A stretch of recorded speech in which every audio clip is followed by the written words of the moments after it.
I'm Reverend Phil, and I'm your host for Words of the Prophets. Where are our prophets now? Where are those messages God chooses to communicate divine revelation through? In the past, the Creator has sent prophets like Abraham, Siddhartha, Jesus, Muhammad, and many more. Maybe our higher power has switched tactics since we reinterpret God's words as soon as the Creator's prophets leave us. Could it be that Spirit talks to each one of us individually and we haven't learned to listen? On Words of the Prophets, our modern prophets show us how to find the internal prophet that is the I Am, and we discuss the application of spiritual principles in all aspects of our lives. Love and light, everybody. I'm Reverend Phil, and I'm your host for Words of the Prophets. Today is my third annual Thanksgiving show, and my guest is the Reverend Dr. Richard Murphy. Welcome aboard. Hi, Phil. It's good to be here. Thanks. We do this almost every year, at least one holiday. Reverend Murphy is a recently retired Episcopal priest. Today's prophetic topic is what you shall say in thanksgiving. And this phrase comes from the St. John's Bible, the book of Sirach, chapter 39, verses 13 to 15, which reads as follows. Listen to me, my faithful children, and blossom like a rose growing by a stream of water. Send out a fragrance like incense, and put forth blossoms like a lily. Scatter the fragrance and sing a hymn of praise. Bless the Lord for all his works. Ascribe majesty to his name, and give thanks to him with praise, with songs on your lips, and with harps. This is what you shall say in thanksgiving. So we're going to talk about being thankful and what we should be thankful for. But before we do that, as I also do on Thanksgiving, there's a whole lot of people I want to thank because, you just see me and a guest here, and I want to thank all the people behind the scenes and actually all the guests I've had over the years, so please bear with me. So to start with, the people behind the scenes, we have 4 of them. They're wonderful. Without them, we wouldn't have a show, and that is Doreen Gallegos, George Marvin, Marshall Martinez, and David Nelson. Now, for the guests over the last year, we've got a substantial list, and I do want to thank each one of them because they make this show. If you just had to watch me every week, I don't think we'd both be here. So, want to thank Anisha Webster Bowers, Sherry Hooper, Tony McCarty, Michael DiBernardi, Ron Garcia, Michelle Doobie, Deborah Tang, Sylvia Barella, Diana McWilliams, Karen Rowell, Jim Martinez. Hey, look who's number 12, Reverend Dr. Richard Murphy. Number 13, Reverend Dr. Bernardo Monserrat, Reverend Van Austin, Holly Robinson, Reverend Brendan Batchelor, Marilyn LeBlanc, Megan White, Peg Durkee, Rebbe Meir Ben Moshe, Washali, Jonathan Cruz, Mark Swinney, Dan DeMar, Bob Hicks, Chris Grissom, Dr. Harry Jot Singh Khalsa, Reverend Gail Dillon, Belinda Edwards, Michelle Relkin, Harriet Sosi, Linda Drake, Sarah Novenson, Leslie Nathanson, Wanda Barrows, Reverend Pablo Flores, and Shuberji. These are all the people who shared their time, their energy, their knowledge with us, and I am incredibly thankful for them. And now, on with our regularly scheduled show. I'd love to do that. Okay, we're having too much fun.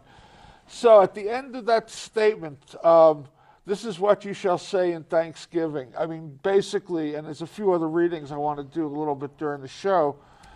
I mean, the theme for today's Thanksgiving is really being thankful for the divine. Why do we even have to bring that theme up? I think it's good to bring it up, if for no other reason than to remind us that there's a spiritual center to our lives. That I think I've been giving some thought to that lately. That we talk of anger and we talk of violence in the society that and look at the Occupy movement recently that's addressing the greed issues within banking. I think what it's addressing on a deeper level is that so many folks in society have lost their spiritual center. And it's what is the core of our lives is that spirit that dwells within us, that divine. And it's good to give pause to the awareness of that. I was reading today, before coming over, some of the history of Thanksgiving, and I found out a couple of things. Apart from the side of the Pilgrims, which we all know about, and I come from New England, and can't tell you how many times I've heard the Pilgrim story, but I recently heard it was the Irish who saved Thanksgiving in 1621 when the Pilgrims were starving again and a ship from Ireland came over with provisions. So on behalf of my ancestors, I give a lot of thanks for today. But the other interesting thing that I read as the notion of Thanksgiving as a national holiday, as a time of national reflection came about, there's been two pivotal points in our history when Thanksgiving has been formally established. The first was in 1863 under Abraham Lincoln, when an author who had been working at it, Sarah Hale, for about 40 years to get Congress to pass an act, Lincoln declared that it would be on the last Thursday of the month that this nation would pause and give thanks. And that's incredible to think in the middle of a civil war that the president, as a sign of hope, as a sign of striving for unity, and really going to the core values, which is really going back to our spiritual talk earlier, called it. And then it stayed that way until, this is my retired mind can still remember dates, December 26, 1941, it was Franklin Roosevelt who established Thanksgiving as a national holiday on the fourth Thursday of the month, not the last Thursday necessarily, but the fourth Thursday. That was just a couple of weeks after Pearl Harbor. And so in the midst of war, in the midst of all the anguish that this country was going through, these two leaders stepped forward and say, let's pause and find something to give thanks for during this month of November. I thought it was just pretty incredible. You know, I have a reading, and maybe now's the time to read it, but I mean, it's not only being thankful, but I think we need to focus in the thankfulness on specific things, and I mean really on God, and it breaks down from there. And if that does not happen, I think we start to lose this whole.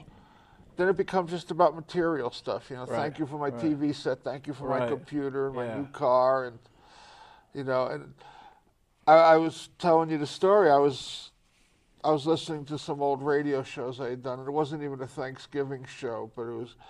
And I just had to pull over to the side of the road, and I came up with this thought came to me. God gave it to me. That's whatever we are not thankful and grateful for, we are taking for granted.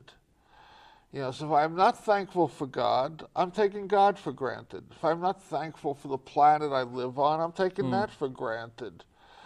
You know, and for me, it just flies in the face of all the studies I've done.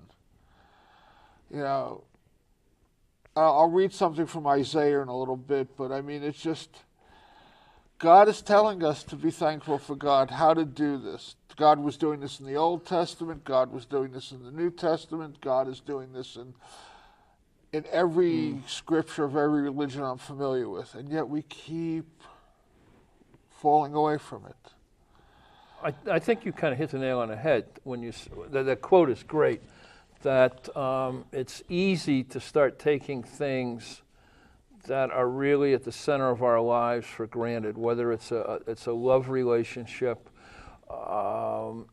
whether it's the awareness of God in our lives. We can drift into that routineness, that sameness. For instance, in the Episcopal liturgy,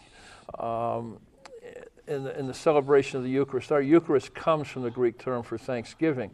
Well, the routine of that liturgy from week to week to week can get to be a very routine thing that you just get into the rhythm of and forget sometimes and I think it's human. It's not that I'm being critical, but forget sometimes what's at the core of that ritual, which is the celebration of Thanksgiving for the gift of God's life in our life. And I think I worked with years ago when I was a probation officer in Massachusetts. I worked with a fellow by the name of Mike, who was an Albanian refugee. And Mike had an amazing life. And I knew he had been a refugee from communist Albania, but I never knew the whole story until one day we had worked a juvenile session together, and it had been a pretty upsetting and trying time. And we came out of it, and we're having a cup of coffee afterwards, and Mike sat with me, and this goes to the core of that statement, and he said, America's a wonderful country, and America's been very good to me. He had, it turned out, been in prison under the Nazis in Albania, and then the communists took over afterwards, and he wound up being confined in Albania. And through a whole series of events, which he never talked about too much, the CIA got him out, and he became a rebel fighter in Greece in the 50s, and then finally the CIA got him into the United States as a thankfulness for the service that he had performed. And Mike that day said to me, he said, I'm always grateful for what America has done for me and that has brought me here. But he said, the one thing that saddens me, and he was reflecting back on this session we had just come from, he said, you as a country have never suffered.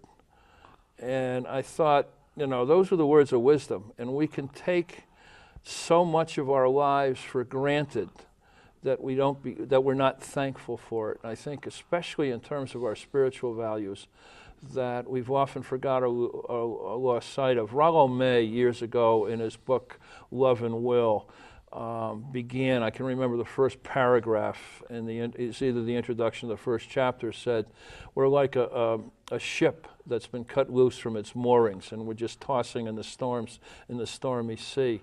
And I think when it comes to the loss of our spiritual values, that's what we're like. We're like that ship that's been cut loose from the dock in a storm, and we're just floundering. So if the dock is God, yeah, how does that happen? How do you see the dynamic? Oh, some people will see it in a very simple way that, in the midst of suffering, where's there a God? Why isn't God here? Why isn't God helping me? And of course, those are the areas that we can't answer to.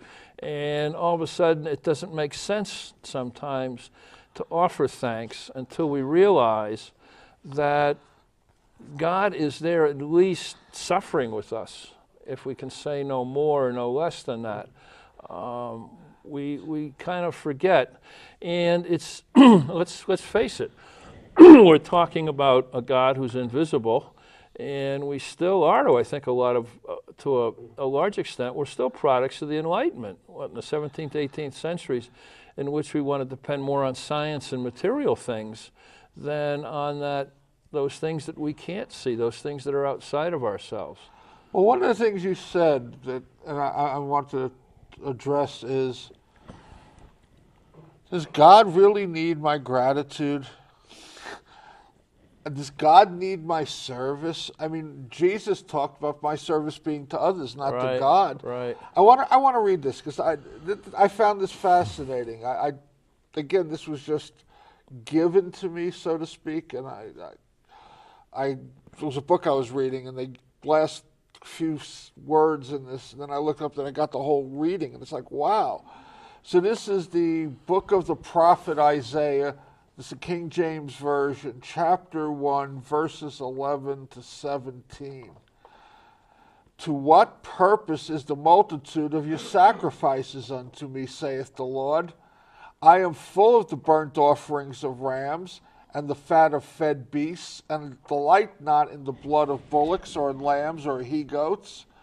When you come to appear before me, who hath required this at your hand, to tread my courts? Bring no more vain oblations. Incense is an abomination unto me. The new moons and Sabbaths, the calling of assemblies, I cannot away with. It is an iniquity, even the solemn meeting, your new moons and your appointed feasts, my soul hateth. They are a trouble unto me. I am weary to bear them. And when ye spread forth your hands, I will hide mine eyes from you. Yea, When ye make many prayers, I will not hear. Your hands are full of blood. Wash you, make you clean. Put away the evil of your doings from before mine eyes. Cease to do evil. Learn to do well. Seek judgment. Relieve the oppressed. Judge not the fatherless. Plead for the widow. I mean, so we've got, telling us God doesn't want all this attention. God's not looking for us to even be thankful for God. We should be thankful, but not because God needs it, but because we need it, and then we need to demonstrate it. That's one of those passages, well, as the rest of Isaiah, as the rest of Scripture goes. But if you take a look at chapter 1 in the book of Isaiah, there are actually 3 books of Isaiah, all that have been combined over the centuries into the book that we have now. There's a first, and I can't remember the dates, but there's first Isaiah, second Isaiah, and third. And the way they're written, they come at different points in Israel's history. The original Isaiah, the prophet that's in the first 39 chapters, it's broken down chapters 1 through 39, 40 through 55, and then 56 through 66. And in 1 through 39, the prophet is telling Israel, you have been unfaithful. You have paid me lip service. And you're going to be punished for this. And he's predicting the prophet, as God's messenger is through, and God is speaking through the prophet, is telling Israel that you're going to go into exile. And the exile is going to last a certain period. I think it finally lasted about between 70 and 80 years. And because you've been unfaithful, and basically I think what he's saying in this passage is, and Amos echoes this too, somewhat later, he's saying to Israel, I don't need your liturgies. You do that okay. But they've become routine. You have begun to take them for granted. You are basically paying me lip service. What I need from you is to return to the original covenant that we formed at Sinai. Be a people of justice. Be a people of hope. Do not oppress the poor. Do not get greedy. Hosea and the other prophets will also talk of this, the greed that overtakes Israel, the selfishness. It's sort of an echo of our own age. And so God is saying, he's not saying your worship isn't important. He demanded worship of Israel, and he really demands worship of us. I mean, this is why in our own ways that we give God the glory. But he is saying that from those acts, from that worship, has to flow a covenant people grounded in justice and hope and love and reconciliation. And those, I think, are the things that that we really need to be thankful for, and perhaps this is what we need to think about in terms of the spirituality of Thanksgiving, is that God is saying to us every day, whether we hear him or her or not, that I see your goodness. I see the positive things in you. And they have been my gifts. And you can do so much, as our Jewish brothers and sisters say, tikkun olam. You can repair the world. You can heal the world. And so it's those deeper values that God is calling Israel to at that point. And God is also every day calling us to that deeper awareness, that it just doesn't come down to what we do, as important as it may be, the acts of worship. Amos will say it too. I don't want it. I don't want just lip service. I want you to carry through what this worship is supposed to teach you. So it starts with daily recognition of that. I think, yep. To see that I have to reaffirm my faith, my beliefs, as expressed in thankfulness and gratitude. Oh, to reaffirm it and to just be aware of it every day. Set the intention. Yeah, I think so. I remember staff member over at St. Vincent's, Christus St. Vincent's, who had been very helpful in guiding one of the members of my former parish, St. Bede's, to make a decision about terminating some of the equipment on her husband. And it was a conversation between that staff member and that person one morning that gave that parishioner, so much inner peace. And I found the staff member afterwards, and I thanked her for doing it. And she said, she looked at me quizzically. It was a few hours later, and she said, "I don't remember what I said." Yes. And I said, well, whatever it was you said, it was the right thing. And she says, well, you know, I wake up every morning and I ask God that I be a blessing to everyone that I meet during the day. And she said, then I forget it. And so I think that's a pretty human response. We can acknowledge and just be aware that we walk with God and that we can talk with God. Tevyev and Fiddler on the Roof is a great example. And then it just weaves into our unconsciousness sometimes, and we just...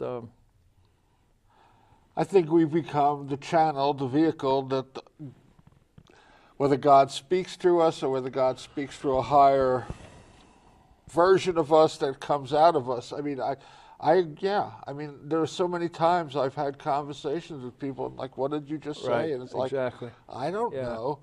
Yeah, you got to remember that and write it down, so say it the next time. That's why I stopped and wrote this down on the side of the road.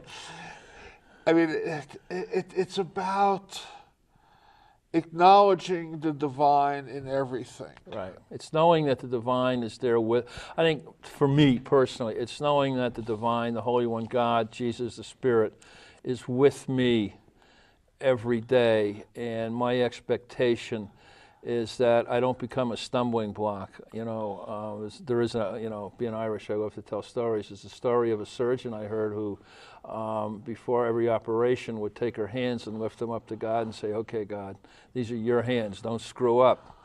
You know, but give thankful. That's a conscious. I had a spiritual director once who said that if we can go through life with a God consciousness, I don't think we have to go around as holy people thinking we've got a halo circling us. Certainly none of us can lay claim to it. But at least to be aware of that, and I think just by that simple awareness of what the theologians call the indwelling of the presence of God within us, I think this world would be a much different place. And I think this is something we need to pause and give thanks for on Thanksgiving, even in the midst of all of the misery and sadness and tragedy around us, that it's so easy to lose sight of. Okay, which comes first, the cart or the horse? Do we lose sight of it because of what's happening? Or is what happening because we've lost sight of it? Or are we just in a cycle? That's a hard one to answer. That's, for me, I'd rephrase the question. Okay. And begin to ask, and you and I have talked about this a lot before, that is the real issue, or are the real issues the base realities of ego and power, that we put ourselves before all else, and that we have to really deal with issues around power and control, especially in this day and age. Yeah, I believe that that's at the core. You know, and that's probably been there all along. I mean, you know, there's just so many things that to be grateful for. I mean, there's and you probably know it better than I. It's early on in Genesis, and there's somewhere where God commands us to, you know, have dominion over the earth and then replenish it. And it seems like we've taken the dominion, but we haven't taken the replenishment. Right. I think we've got to do something with that word dominion. You know, I think that's, to me, it's misunderstood, but I think you've hit the nail on the head. Excuse me. That can be, we can read so much into the word dominion. I read those passages as that we're in partnership with the environment. We're in partnership with all of God's creatures. We're in partnership, and more extensively, more importantly, that we're in community with the world, the environment around us. We're you know, our Western heritage is such that we have that dualism in which we don't see ourselves oftentimes as a part of nature, as a part of the environment, as a part of each other's psyche. But there are those cultures from time immemorial to the present that remind us of the oneness of nature and humanity. And I think that's part, I think, you're actually, as I said, you're hitting the nail on the head that we've forgotten that. Well, I mean, dominion is responsibility, and it's real clear that we shall replenish. Right. I mean, so again, I mean, it's like, well, let me back this up for a second. Are we denying not only our own divinity, but the divinity of everything else? I mean, do we not see the planet we live on as a divine living organism? If we could just simply see it as God's creation, I think we would be doing it. And it's, we forget that. We forget that, it has been divinely created. It has been divinely given to you and to me and to everybody else on this planet as a gift to build up. Now, in Christian theology, we talk about in the New Testament, that Jesus' pronouncement that I have come to build a kingdom, especially, if by the finger of God I can exorcise the demon, the kingdom of God is come, or in Matthew, the kingdom of God is near you, so on and so forth. Well, to jokingly say, as being Irish, I have problems with kings, and I have problems with royalty.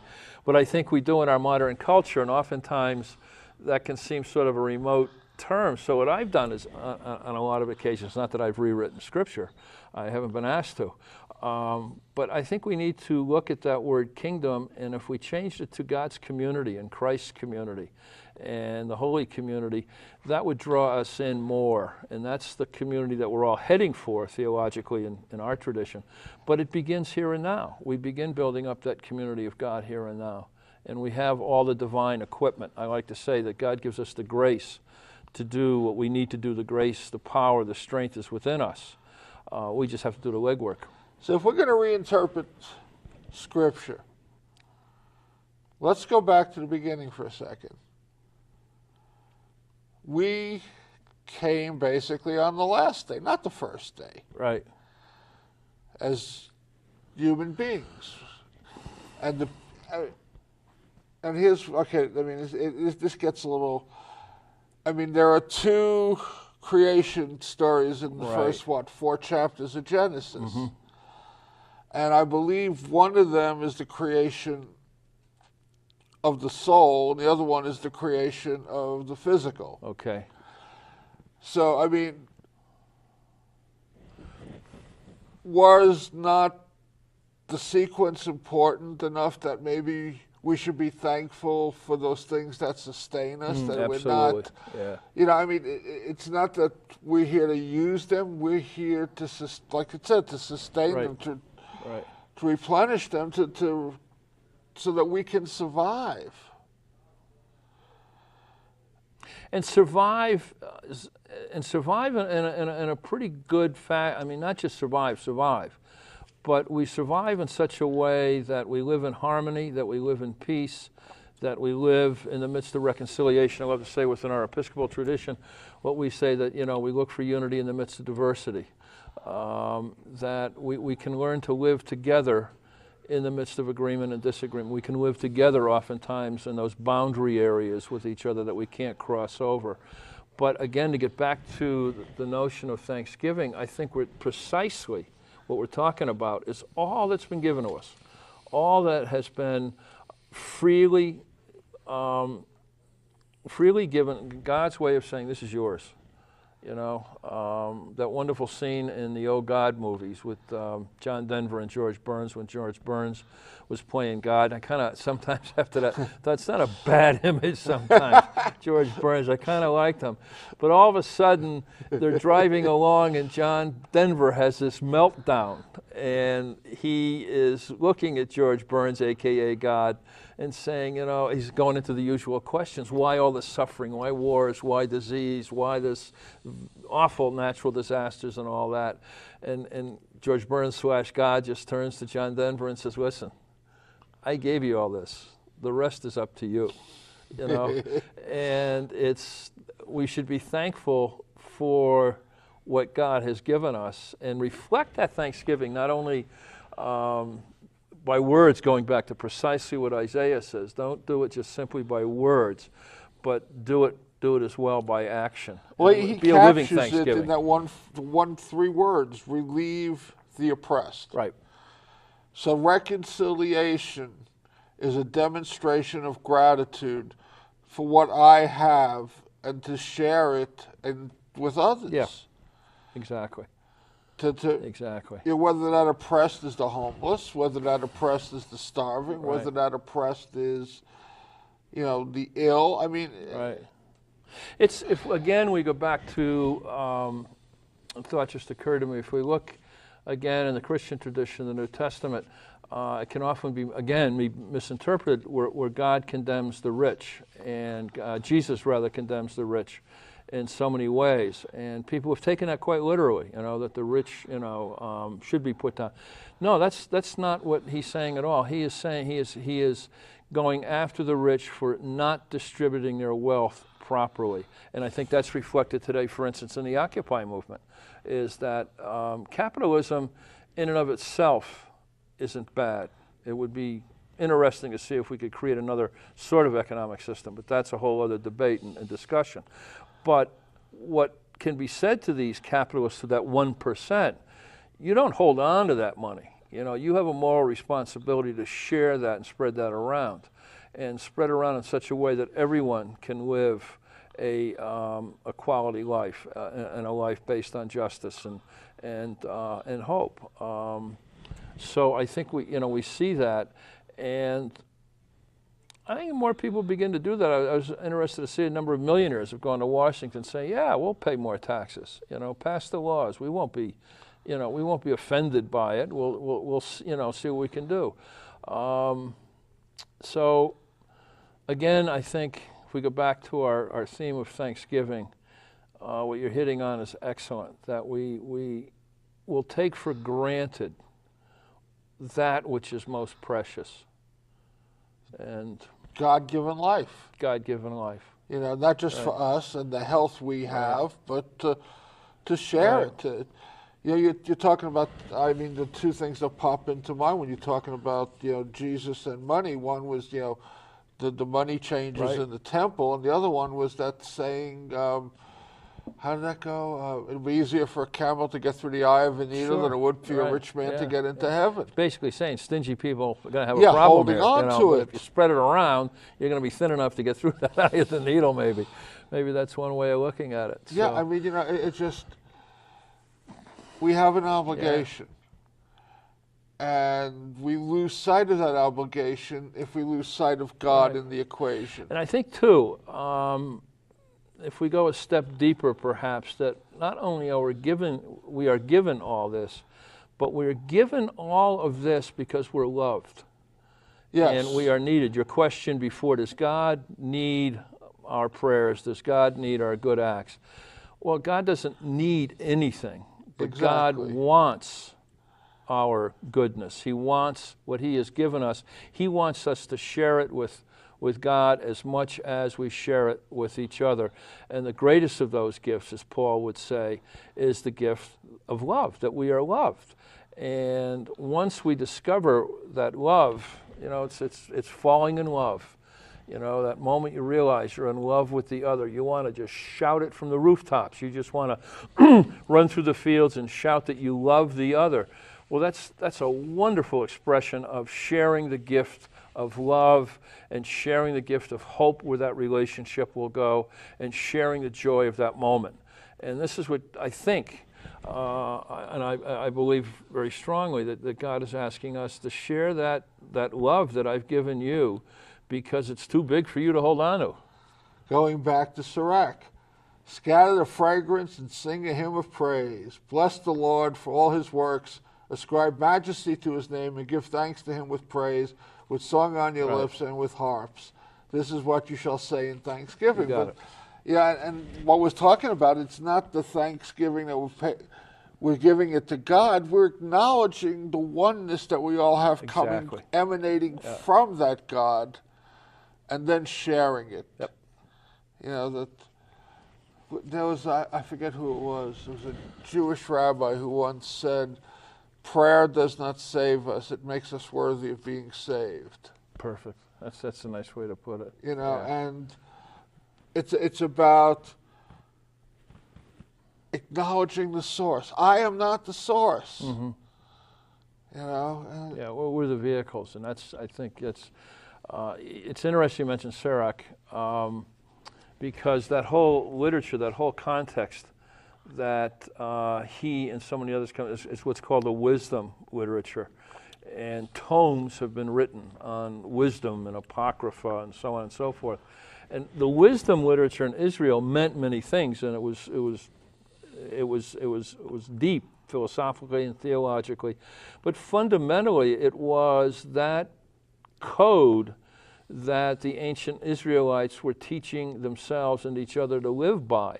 This was the wisdom of life. This was the wisdom of how to get yourself through the day, the wisdom of walking with God. A great example, I mentioned him earlier, was Tevyev in Fiddler on the Roof. He's always sharing in a dialogue with God, always his hopes and his dreams, but he stays within certain parameters of his Jewish faith, and because he knows the wisdom, he knows the ancient wisdom and traditions of that faith, and he can live his life, deal with the changing traditions, deal with the changing relationships that he sees around him, but never lose sight of the wisdom of his faith, the ground of his faith. I think it's pretty terrific.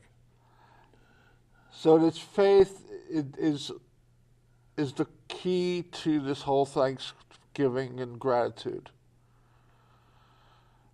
If I don't have faith in the belief that this is being provided to me, offered for me, if I think that I'm doing it, then I have nothing to be grateful for. Oh, you have everything to be grateful for. Because again, it goes back to what I said earlier. You do those things knowing that you are loved and loved by God, and God acknowledges that. I'm saying without that faith. Oh, without that faith, without that faith, life can be pretty empty.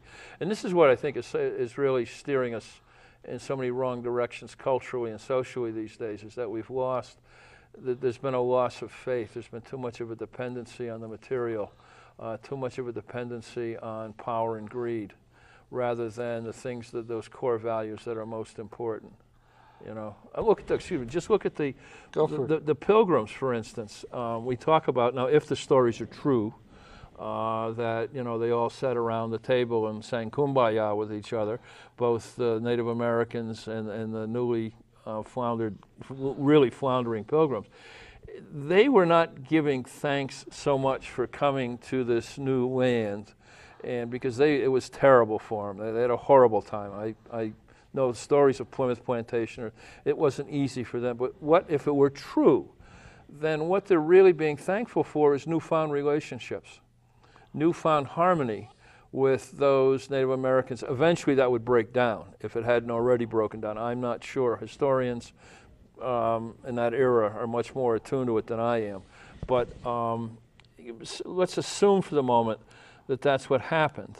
Then they're giving thanks for newfound friends. They're giving thanks for a group of people who have come to them and shown them how to plant in a new land with a new environment, a new climate. Perhaps showed them how to build living quarters and things.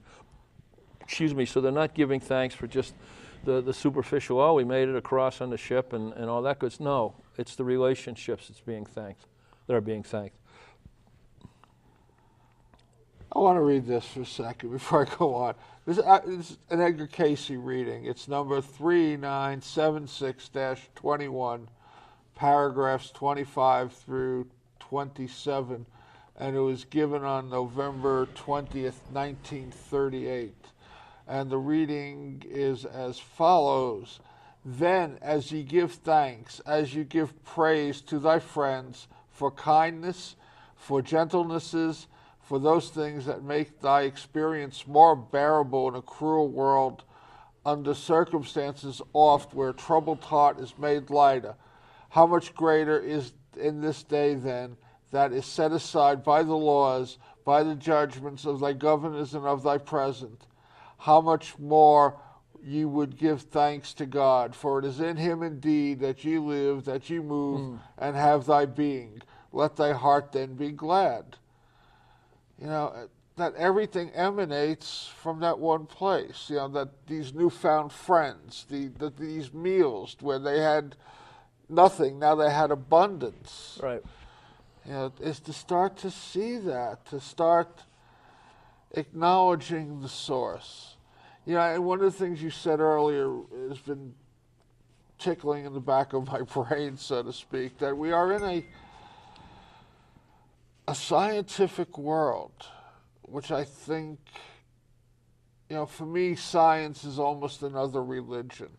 Mm-hmm. You know, it's somewhat codified. It's, you know, in Buddhism is religion. They don't have a God. Science, you know, doesn't really have a God either. Science almost is the same thing as they use logic as their God, Right, as opposed right. to Buddhism using Right. detachment, so to speak. There was this time and place where the church and science, religion and science, were one. Then they started to drift apart. Are we saying that this schism is part of why we are not thankful for the divine or seeing the divine's role in our life? I think that's one of the big debates in religious circles these days. The place, the relationship or the non-relationship between science and religion. I mean, this is being debated all the time, and I think, for me, and I'm not, and I've studied under professors that are very, very big into this field. I'm certainly no expert on science, but I can say that science can learn from religion as religion can learn from science, because science is dealing with, again, God-given realities. Let's just take the basic elements that you and I were forced to memorize in high school. I mean, as one chemistry instructor said to me, those are things that God already buried in the earth, you know, just waiting for us to find. And unfortunately, my high school chemistry was such I didn't find them very well. But I think science and religion have to find oftentimes that there is more common ground, and that we're not divided camps. But I think, yeah, I think this is where our materialism and our greed can come from, that we can only go so far. I know Einstein even once said to a Catholic priest I was honored to work with,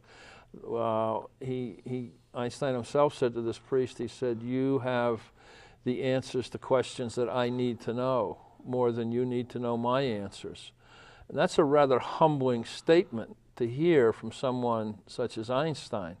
And he was one who was, that indicates he knew there was more ground. So I think science is not to be feared, and I think that's what must happen. Part of the other problem is, along with that dialectic, let's say, that tension between science and religion, is the other area that's being debated so hotly in religion these days, and people are taking side, is in postmodern philosophy. That postmodernism is seen by many as just a relativistic thing that allows anything to go, allows the person to be the center of the universe and be the all-important, let's say, sun in the midst of the universe. And others are saying no, and I sort of sometimes agree with the other side, that one of the issues, one of the realities, which for some is a problem in modern society, is that there's no longer a grand narrative. You said earlier that the church was in charge of science, the church was in charge of so much of the knowledge of culture, and was actually the cultural narrative for so long, especially through the Middle Ages. And one thing the Enlightenment began to break apart, and I think for good, was that outside of religion, there could be questions asked, could be theories developed, so to speak. And through the stream of philosophical history, we're in a period of postmodernism, when we live in a pluralistic society, a pluralistic world, and there's no overarching narrative. And we've got to learn again that pluralistic set of narratives is really a symbol, I think, of a wider human community that we're in. The world's who's it said the world's a village now with all the telecommunications? Yeah. And by the way, as much as I fight some modern technological advances and think that maybe I want to be a Luddite. I carry a BlackBerry. I've got a couple of computers, and I couldn't get by without email or text messaging. You know, sometimes I can communicate with my son more with text messaging than I can, you know, through a simple phone call. And I don't write letters anymore. So I'm as guilty as the next person, but even though I get upset with it sometimes. So I'm one of those people who's going to find that happy balance between, you know, science and religion. And I think balance is important. I think, yeah, absolutely. We've gone through about 3/4 of the show, kind of analyzing the problems and talking about some quotations that hint at the solutions. Right. Can we create, for the people watching, this is going to be aired Thanksgiving night, probably it's the first show. After the football games? After the football games, or at least in the middle of one of them. Can we create a what's the word I'm looking for? Actions that they can take to start getting their gratitude increased, their thankfulness. How do we start this? For me, it's simple. It's find something. It's find something to be grateful for. Years ago, when I was a probation officer training interns who wanted to work in the criminal justice system, and I'd always start them out on a Monday morning. They were always college seniors, and we'd begin with the arraignment session, and they would really get a heavy dose of a side of life they had never seen. And by the end of the day, they were pretty well shot. And so I'd get them together. Usually I had 2 or 3 students with me, and I'd bring them into our coffee room in our probation department. I'd sit them down, and I said, now, if you hope to pass this course, there's 2 fundamental requirements. And they would look at me kind of frozen. Oh, you know, already they're getting, you know, what they got to do. And I said, the first thing is coffee's $1 a month. And I said, you've got to pay for the coffee or you're not going to pass the course. And I said, the second is, before you leave this courthouse, at the end of the day, you must find something to smile about. Because if you don't, the misery and the unhappiness and the tragedy that you will see can really begin to hurt you and begin to eat away at you. And I think if we really work on a daily basis of finding something to be grateful for, even if it's nothing more than someone saying hi, someone shaking a hand. I was at an AA meeting once where a fellow got up and said that the only reason he had come back and he'd been 2 weeks sober was because the previous week at the break someone had said to him, glad you're here. Hope to see you next week. It's the first time somebody had ever said that to him in his life. And there he was, back and sober. So it's a simple, and don't look for the big trumpet action in the sky or the choir of angels coming down. That's not where it's at. It's at the very day-to-day nitty-gritty things. It's saying, yeah, I can be thankful for that. So are we starting this process, this practice, without the divine?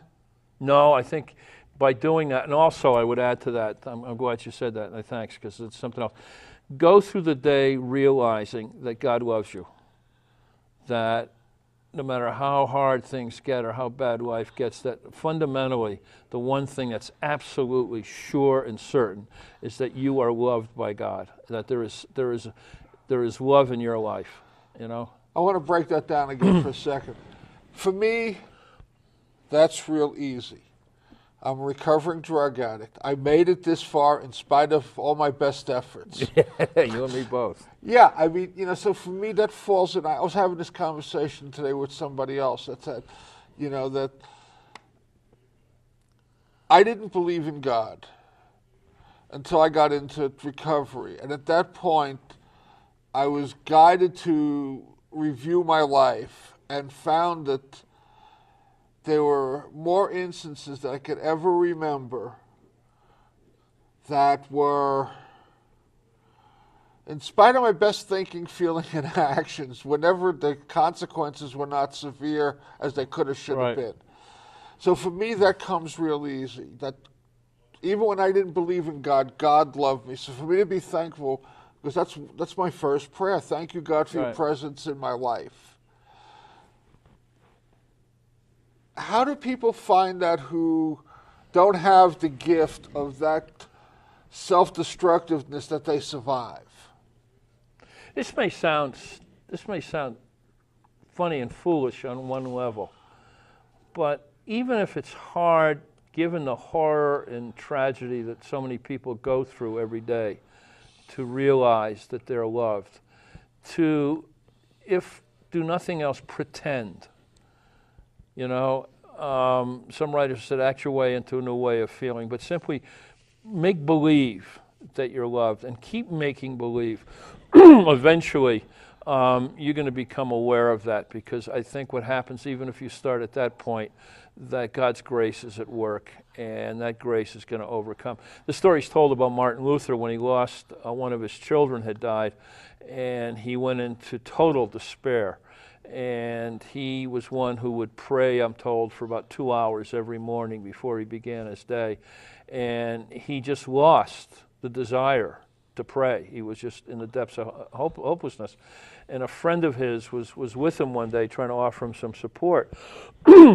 And he said, I need you to pray for me. And the friend said, well, Martin, that's not a problem. Of course I'll pray for you.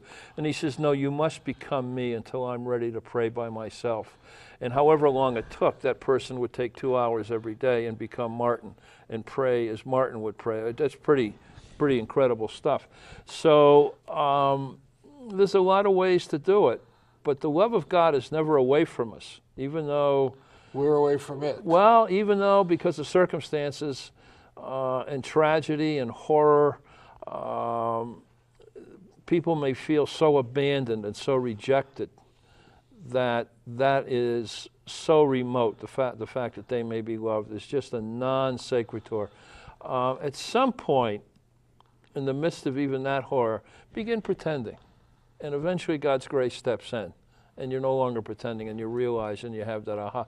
And then that process for me, I would say, for people who are at that point, then they become survivors. And then they realize they triumphed over that horror and that tragedy, because they've been reassured that love is there for them.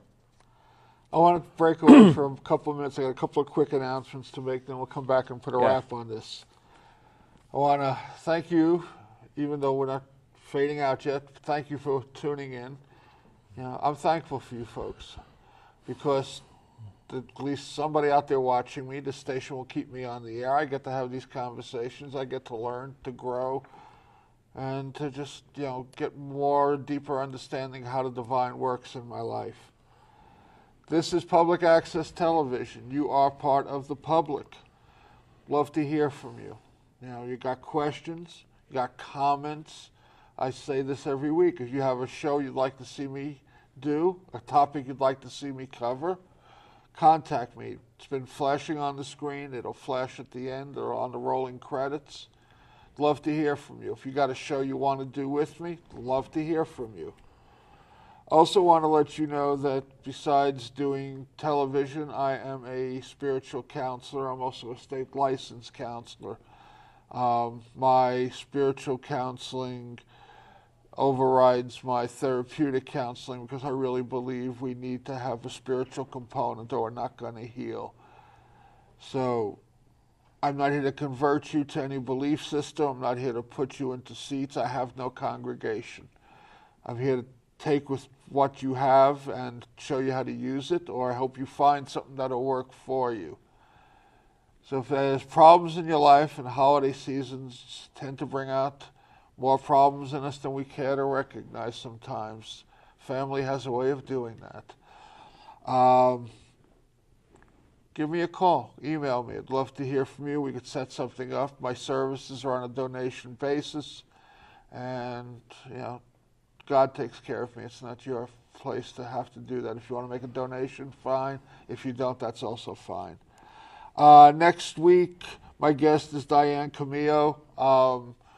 She is a healer, spiritual individual from Albuquerque. We're going to talk about the various ways that spirit can be made manifest in healing. Want to make a quick announcement for our good friends, Unity of Santa Fe. They will be having Gary Renard, a noted teacher of the Course of Miracle, doing some workshops up at the Unity Church, which is off of the bypass route. It's 1212 Unity Way.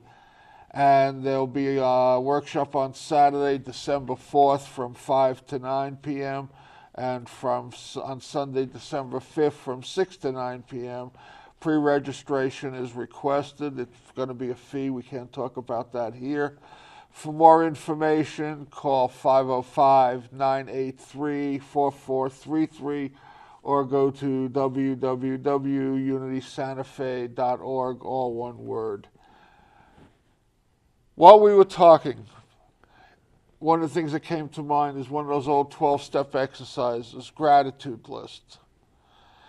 That maybe that's a good place to start. What am I grateful for, even if it's not God, even if it's material, just to start seeing there are things in my life. I'm grateful for the color of my eyes. Exactly, I'm grateful for, my hair is curly instead of straight or whatever, I'm grateful, obviously, for my wife and my son. Well, the three of us will be together at Thanksgiving. Our son Jeremiah just moved to Los Angeles, and they are the greatest stars. They're shining suns to be grateful for. And I'm also grateful this year for the physicians and staff. If I can give a plug to the Heart Institute in New Mexico. I had a bypass, not a bypass, I was thinking bypass. I had a pacemaker put in May, and Dr. Mark Zolnick and the staff over there have been fantastic. And I just talk about the gift of life. Those are the folks that give it quite literally, so I give thanks for them. So we can start doing gratitude lists immediately. Sure. And that'll start to plant that seed. It sets the intention, which we talked about earlier. Intention, I think, in a lot of ways creates our reality. So even if God and a divine demonstration is not there, we start to build this list and we start to become grateful. We kind of trick ourselves into spirit. That's right. Because gratitude part is of that. nothing. It's part of that, the pretend. And after a while, the grace takes over, and the pretend becomes non-pretend. Yes, and then we can start giving away what we've been so freely given. Because right. I think that's the key, to see on that gratitude list that we could moan and groan and whatever we want to do about life, but right. we really got a lot. Amen. Very good. I thank you. Thank you for coming, spending some time with us. Always a pleasure. We're getting to be an institution. I get to put you on next year's Thanksgiving list. I want to thank you all for tuning in, and I really do want to thank you. This is a job. That's not a job. This is what God has given me to do, and I love doing it, and it's because of you. I'm here to carry a message. I get this from people, but I give it away, and that's the beauty of what this whole process is. When we get thankfulness and gratitude in our life, we give it away. So until next week, know that you are one with the divine, walk in love and light, and do something for somebody. Don't let it be known. Just do something for somebody, and then walk away with a smile. Blessings to you all. I'm Reverend Phil, and I've been your host for Words of the Prophets. Thank you for tuning in. Please join me again next week, same time, same channel, for more Words of the Prophets.